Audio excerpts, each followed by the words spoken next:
Asmiranda. Ibunya cerita, Pak, Asmiranda ini. Ternyata beberapa bulan lalu, Asmiranda ini pulang. Disampaikan dia hanya diam dan menangis. Sudah 2 rumahnya dijual untuk membayar hutang si Jonan, suaminya yang Kristen di Manado itu.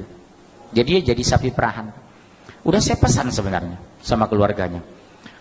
Tolong bujuk kembali ke Jakarta. Diam-diam saya datang, kita ruqyah.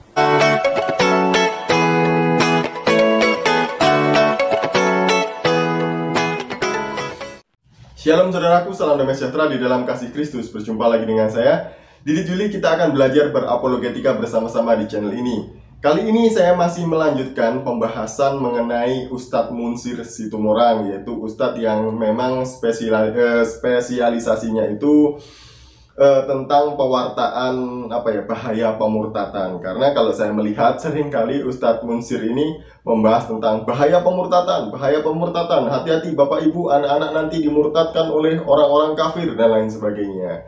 Nah, kali ini menarik untuk dibahas mengenai Ustadz Munsir Situmorang ini ya, karena dalam ceramahnya di pengajian ini beliau menggibah, jadi sedang gibah tentang siapa itu namanya, para murtadin. Ada banyak lah ya yang diceritakan itu.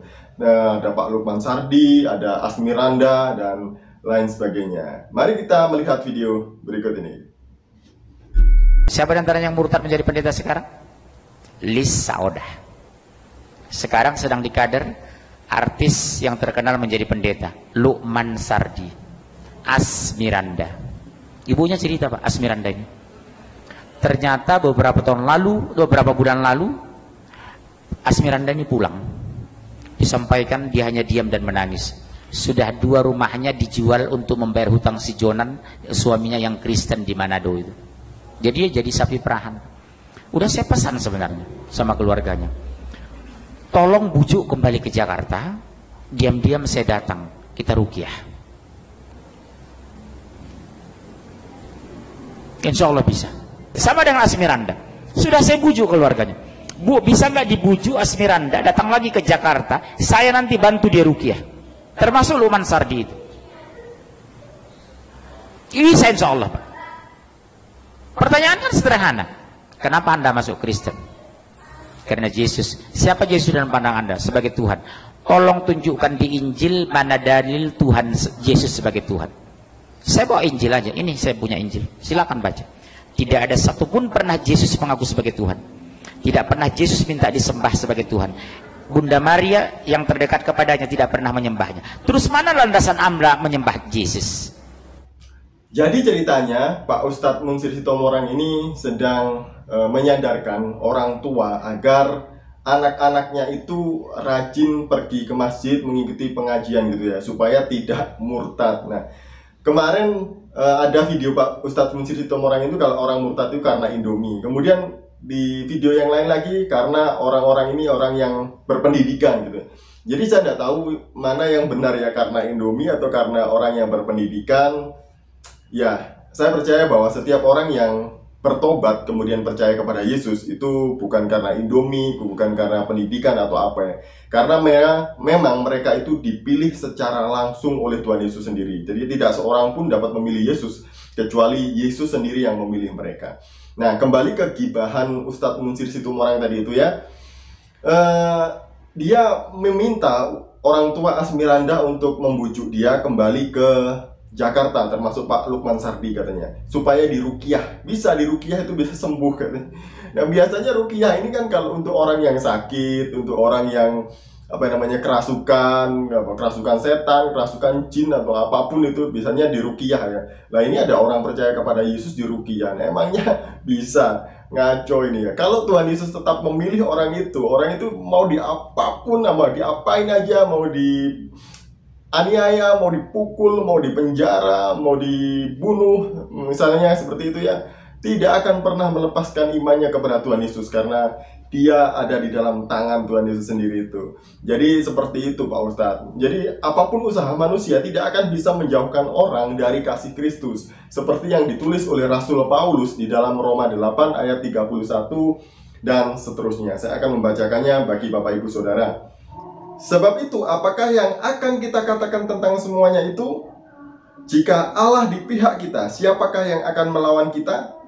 Ia yang tidak menyayangkan anaknya sendiri, tetapi yang menyerahkannya bagi kita semua.